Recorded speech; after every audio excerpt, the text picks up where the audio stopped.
이런 말이 있죠. 아는 것이 힘이다. 네. 경쟁 사회에서 살아가고 있는 사람들은 이 힘을 더 많이 갖고 싶어 합니다. 다른 사람보다 내가 더 많은 정보를 아는 것, 그리고 그것을 더 빨리 아는 것, 이것이 다른 사람과의 차이를 만들어냅니다. 그 아는 것의 차이가 나에게 힘이 되고 그것이 돈이 되고요, 능력이 되는 것이죠. 우리가 세상을 사는 동안에 미래에 일어나는 일들을 조금만 더 일찍 미리 알 수 있다면, 그런 능력이 있다면 정말 굉장하겠죠. 앞으로의 일을 미리 알 수만 있다면 그 사람은 부자가 될 것입니다. 로또 번호를 미리 알 수도 있고요, 어느 회사 주식이 오를지 미리 알 수도 있고요, 또 어느 동네 집값이 오를지도 미리 알 수 있어서 아마 큰 부자가 될 수 있을 것입니다. 그런데 꼭 이렇게 돈을 버는 능력이 아니라 하더라도 건강 상식에 대해서 다른 사람보다 더 많이 아는 분들도 있습니다. 배가 아프면 뭘 먹어야 하고, 다리가 아프면 뭘 먹어야 하고, 혈압을 낮추려면 어떤 음식을 먹어야 하는지 잘 아시는 분들이 많이 있죠. 건강을 위해 운동을 하는 것도 마찬가지입니다. 자기 멋대로 운동하는 것이 아니라 유산소 운동은 이렇게 해야 하고 코어 운동은 이렇게 해야 한다고 아는 사람은 그것을 전혀 모르는 사람보다는 조금 더 건강하게 살 수도 있을 것입니다. 음식을 남들보다 더 맛있게 하는 분들도 있죠. 똑같은 김치를 담그면서도 더 맛있게 김치를 담그시는 분들이 있습니다. 자신만의 독특한 비법이 있기 때문에 그렇죠. 한두 가지 재료의 차이로 더 깊은 맛을 내는 비법을 알고 있기 때문에 그렇습니다. 자, 이렇게 남들보다 내가 더 많이 알고 있는 것, 그래서 그것으로 하여금 다른 사람과의 차이를 만들고 그 아는 것이 나에게 유익이 되고 힘이 되고, 그래서 세상을 살아가면서 이렇게 아는 것이 참 중요하다라고 할 수 있습니다. 자, 그런데 우리가 신앙을 갖고 믿음 생활을 함에 있어서도 이 아는 것이 참 중요하다라고 오늘 성경이 말씀하고 있습니다. 기독교 신앙은 맹목적인 믿음을 추구하지 않습니다. 하나님은 우리로 하여금 하나님을 충분히 이해할 수 있도록 우리에게 말씀하시고 우리를 설득하십니다. 그래서 마음으로부터 말씀이 동의되도록 하시고 따를 수 있게 하시고 믿음이 자라날 수 있게 하시는 것이죠. 오늘 본문 말씀에 보시면 바울이 사랑하는 에베소 교인들을 위하여서 기도하는 이 기도의 내용입니다. 이 기도에 앞서 바울은 하나님께 감사와 찬송을 드리고 있죠. 3절 이하에 있는 것처럼 창세전부터 택하시고 예정하신 그 하나님의 자녀들에게 하늘에 속한 모든 신령한 복을 주시는 것에 대하여서 감사와 찬송을 드린 이후에 에베소 교인들을 향한 이 기도를 하고 있는데 어떻게 기도하고 있습니까? 우리 17절을 우리 다 같이 한번 읽어보겠습니다. 에베소서 1장 17절 말씀 시작. 우리 주 예수 그리스도의 하나님 영광의 아버지께서 지혜와 계시의 영을 너희에게 주사 하나님을 알게 하시고. 바울은 사랑하는 에베소 교인들에게 뜨거운 사랑의 마음을 담아서 기도하기를 그들이 부자가 되게 해달라고, 혹은 그들이 사업이 잘 되게 해달라고 그렇게 기도하지 않았습니다. 지금 바울이 기도하고 있는 것은 이 기도의 핵심은 그들로 하여금 하나님을 알게 해달라고 그렇게 기도하고 있는 것이죠. 하늘에 속한 모든 신령한 복이 어떠한 것인지, 얼마나 크고 놀라운 것인지, 이러한 복을 주시는 하나님이 얼마나 좋은 분이신지 알게 해달라고 지금 간구하고 있는 것입니다. 자, 이렇게 하나님을 아는 데 있어서 세 가지 진리를 알게 해달라고 덧붙여서 기도하고 있는데요. 우리 18절, 19절 말씀을 함께 읽도록 하겠습니다. 1장 18절, 19절 말씀 시작. 너희 마음의 눈을 밝히사 그의 부르심의 소망이 무엇이며 성도 안에서 그 기업의 영광의 풍성함이 무엇이며 그의 힘의 위력으로 역사하심을 따라 믿는 우리에게 베푸신 능력의 지극히 크심이 어떠한 것을 너희로 알게 하시기를 구하노라. 네.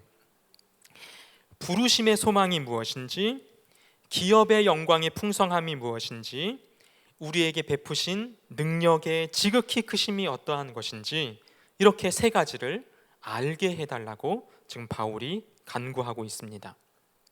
자, 그런데 이 세 가지 진리를 알기 위하여서 꼭 필요한 것이 있습니다. 지혜와 계시의 영을 통해서 알 수 있다라는 거죠. 지혜와 계시의 영을 통해서. 여러분, 우리는 우리의 타락한 지성을 통해서는 하나님을 절대로 알 수 없습니다. 우리는 우리 스스로 하나님을 절대로 알 수 없어요.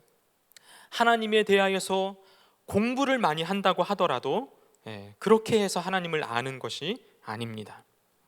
또한 하나님을 알기를 원한다고 아무나 알 수 있는 것도 역시 아닙니다. 그 안에 감추어진 오묘한 진리를 깨닫기 위하여서는 지혜와 계시의 영을 통해서 하나님을 알 수 있게 된다라는 것입니다. 다시 말해, 그리스도 안에 감추어져 있는 이 비밀을 알 수 있는 유일한 방법은 성령께서 계시해 주셔야만 한다라는 것이죠. 고린도전서 2장 10절부터 11절 말씀에 우리에게 이렇게 말씀합니다. 오직 하나님이 성령으로 이것을 우리에게 보이셨으니 성령은 모든 것 곧 하나님의 깊은 것까지도 통달하시느니라. 사람의 일을 사람의 속에 있는 영 외에 누가 알리오? 이와 같이 하나님의 일도 하나님의 영 외에는 아무도 알지 못하느니라. 모든 것을 통달하시는 하나님의 영이신 성령께서 그 성령의 능력으로 우리에게 알려주셔야만, 계시해 주셔야만 우리가 알 수 있다라는 것이죠.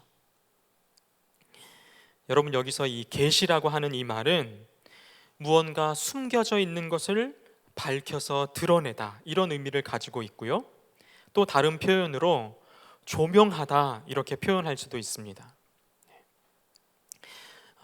그래서 우리가 지금 우리 교회에서 성경 2000동 운동, 성경 2000동 읽기 운동 하고 있지 않습니까? 그래서 우리가 성경을 읽기 전에 항상 하나님께 기도해야 하는 것이죠. 주님, 이 말씀을 읽을 때에 성령께서 내 마음을 조명하여 주셔서 하나님의 뜻을 바르게 알게 해달라고 우리는 이렇게 기도해야 하는 것입니다.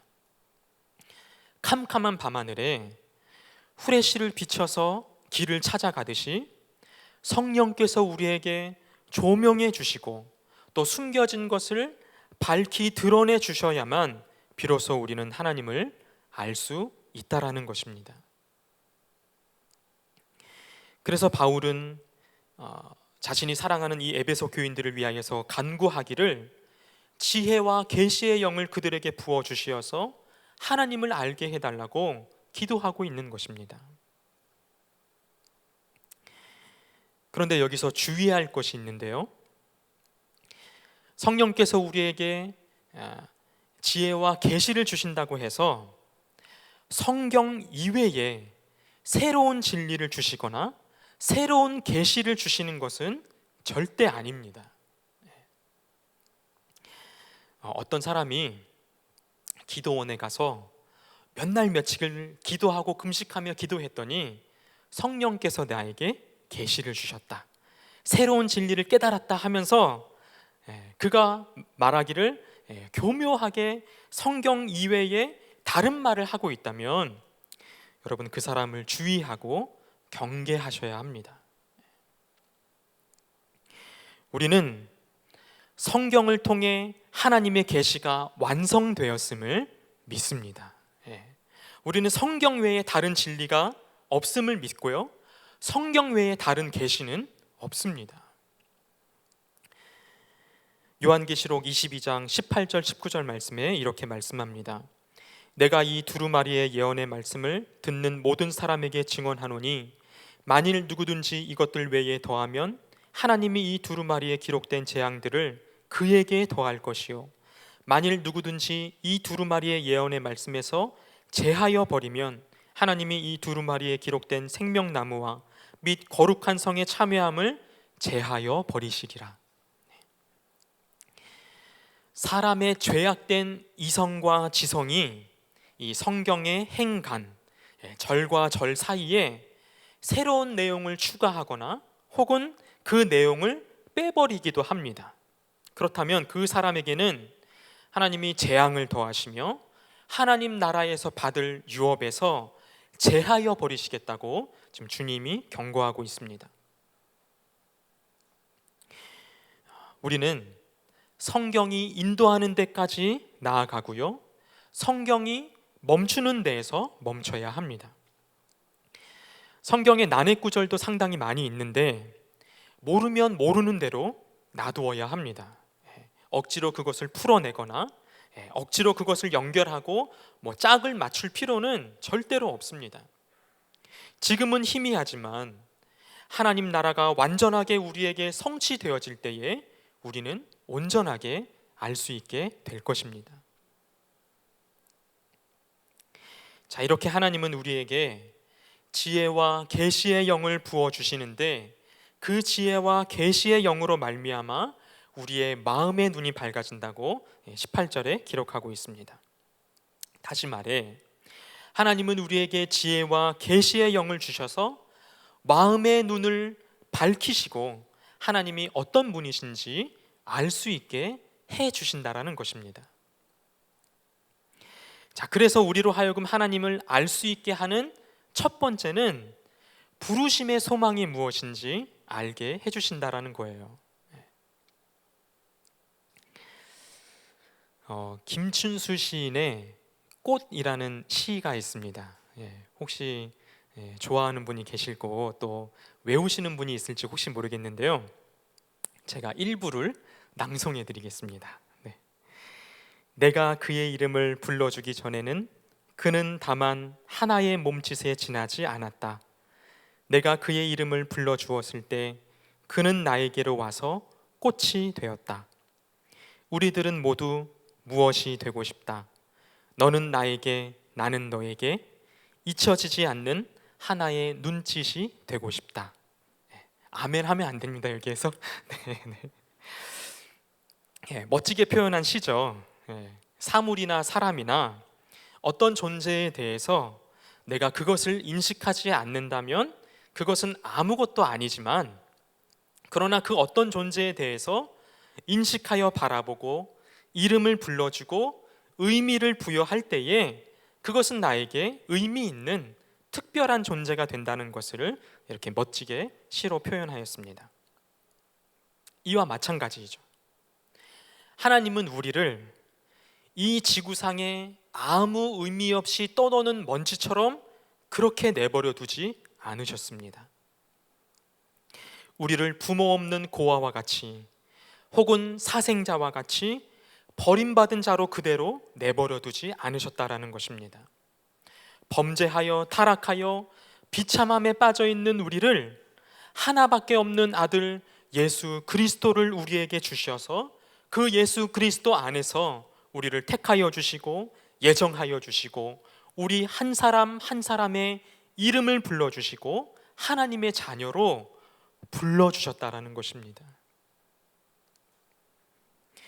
그렇게 하실 이유가 전혀 없는 우리에게 이름을 불러주시고 우리를 바라봐 주시고 눈을 맞춰 주시고 우리의 목을 끌어안아 주시고 의미를 부여해 주셨습니다.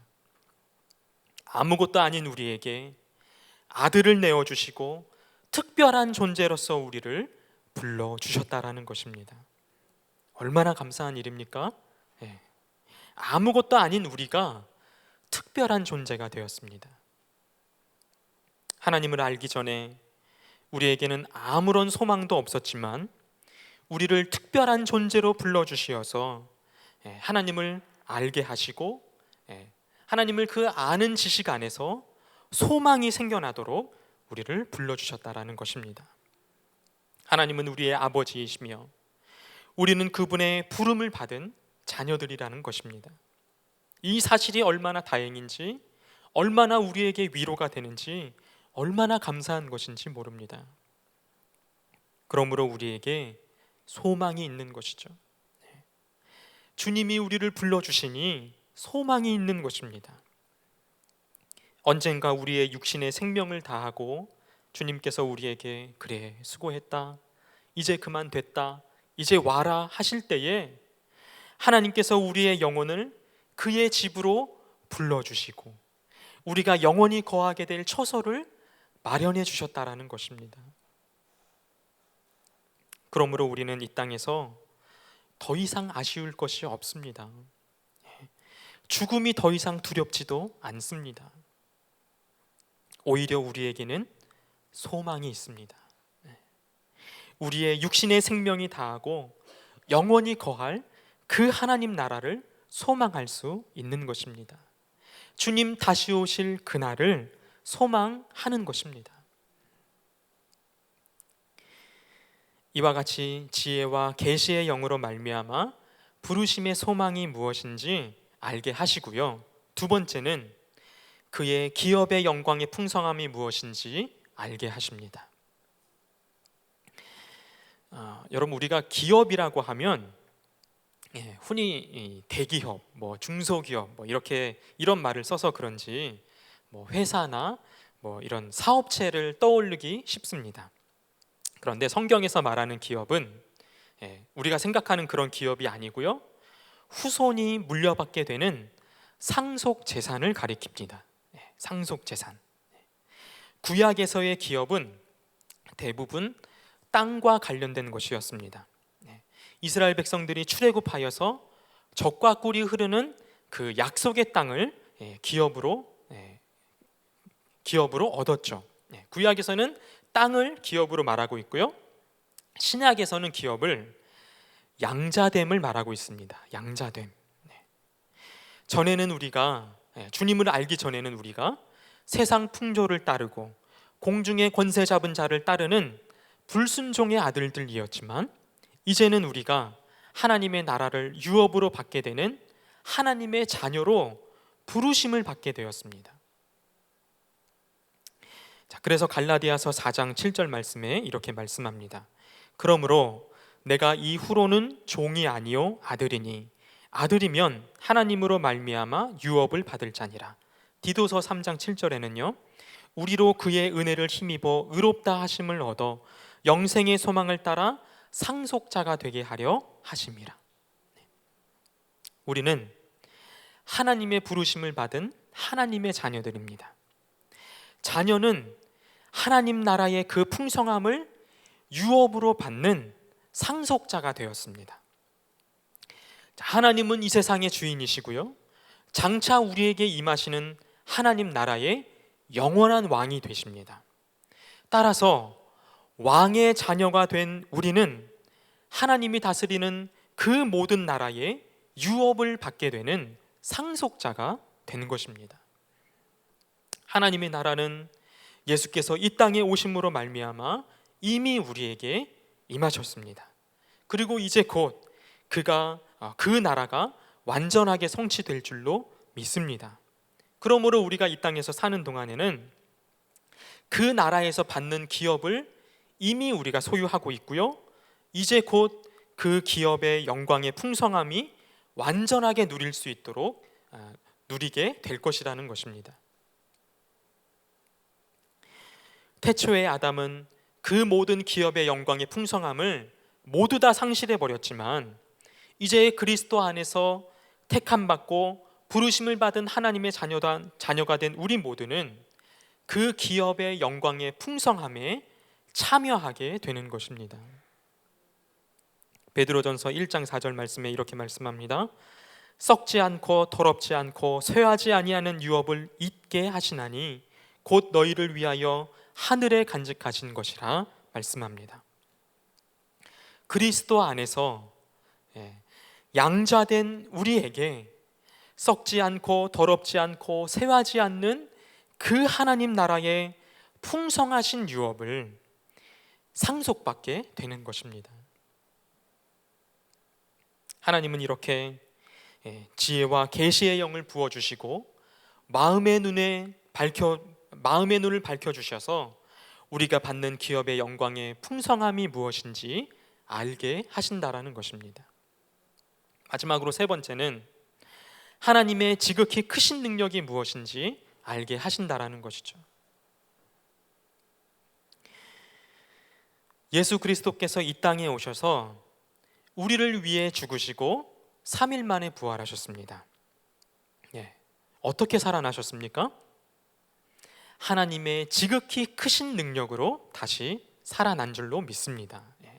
하나님의 지극히 크신 능력으로 죽으신 예수님을 살아나게 부활하게 하셨다라는 것입니다. 하나님은 지극히 크신 능력으로 그리스도를 다시 살리시고 하늘에 오르게 하시고 하나님 보좌 우편에 앉게 하시고 모든 만물 위에 뛰어나게 하시고 모든 만물을 그 발 아래에 복종하게 하시고 모든 만물의 통치자가 되게 하셨습니다. 이 크고 위대한 하나님의 능력은 그리스도를 위할 뿐만 아니라 주님을 믿는 우리 모두에게, 부르심을 받은 우리 모두에게도 향하는 것이라는 것입니다. 하나님은 지극히 크신 능력으로 죄와 허물로 죽은 우리를 그리스도와 함께 살리셨습니다. 하나님의 지극히 크신 능력으로 예수께서 부활하신 것처럼 주를 믿는 우리 역시도 부활하여서 영생을 누릴 수 있도록 그렇게 우리를 붙들어 주신다라는 사실입니다. 뿐만 아니라 하나님의 지극히 크신 능력으로 그리스도를 교회의 머리가 되게 하셨습니다. 그리스도는 교회의 머리가 되고 교회를 다스리고 교회를 통치하십니다. 따라서 교회는 그리스도의 다스리심을 받고 그리스도 안에서 연합되고 하나의 공동체가 되고 한 몸을 이루게 된 것입니다. 서로 갈등하고 미워하고 분열되었던 우리가 그리스도 안에서 하나가 되고 교회가 된 것입니다. 지극히 크신 능력으로 말미암아 허물과 죄로 죽은 우리를 살리시고 하나님 나라의 유업을 받게 하시고 그리스도 안에서 연합되어 그리스도의 피를 나눈 형제요 자매요 한 몸을 이루게 하신 것입니다. 그러므로 교회는 주님 다시 오실 때까지 무너지지 않고요, 지극히 크신 능력으로 우리를 붙들어 주시어서 주님 다시 오시는 그날까지 교회는 영원하며 우리를 이끌어 가시는 줄로 믿습니다. 아무리 지금 이렇게 코로나 상황으로 인하여서 흔들리고 무너지는 것 같지만, 그러나 지극히 크신 능력으로 붙들어 주신 교회는 무너지지 않으며 망하지 않으며 주님 오시는 그날까지 견고하게 서 있다라는 사실입니다. 이렇게 지혜와 계시의 영으로 말미암아 우리의 마음의 눈이 밝아져서 그 부르심의 소망이 무엇인지, 그 기업의 영광의 풍성함이 무엇인지, 지극히 크신 능력이 무엇인지 우리로 하여금 알게 하신다라는 것입니다. 그런데 사랑하는 여러분, 오늘 우리는 이 하나님을 얼마나 많이 알고 있습니까?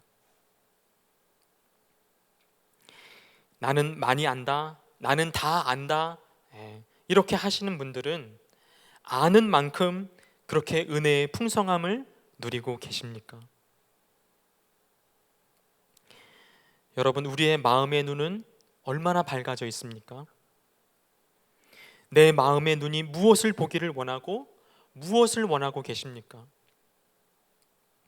육신의 눈이 보기 좋은 것에, 남들에게 보여주기 좋은 것에 우리의 마음이 빼앗겨 있지는 않습니까?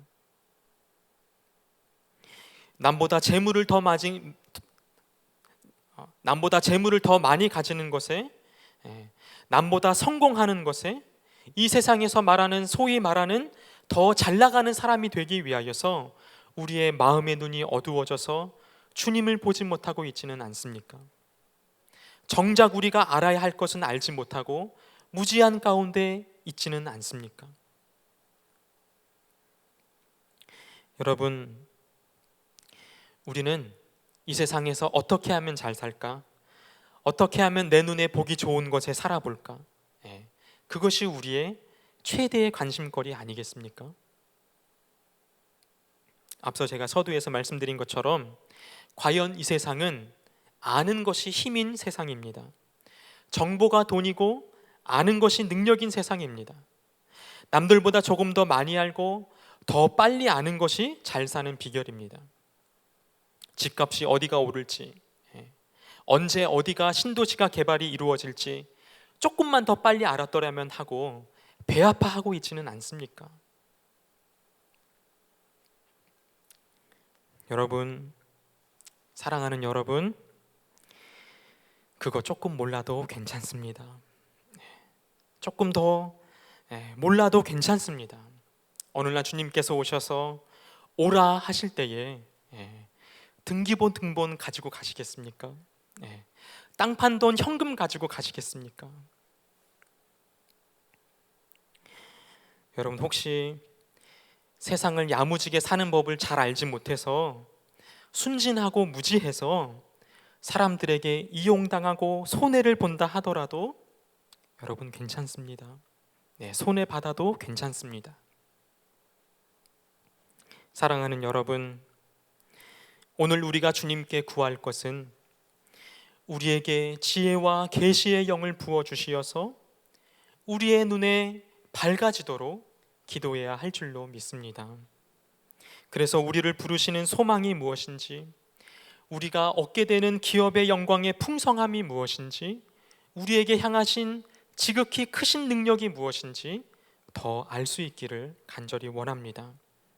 나를 하나님 자녀로 부르시고 지극히 크신 능력으로 사망의 몸에서 부활하여 영원한 하나님 나라에서 풍성한 유업을 얻게 될 것을, 그것을 소망할 때에 그저 안개와 같이 사라져버리고 말 이 땅에서 우리가 바랄 것이 뭐가 더 있겠습니까?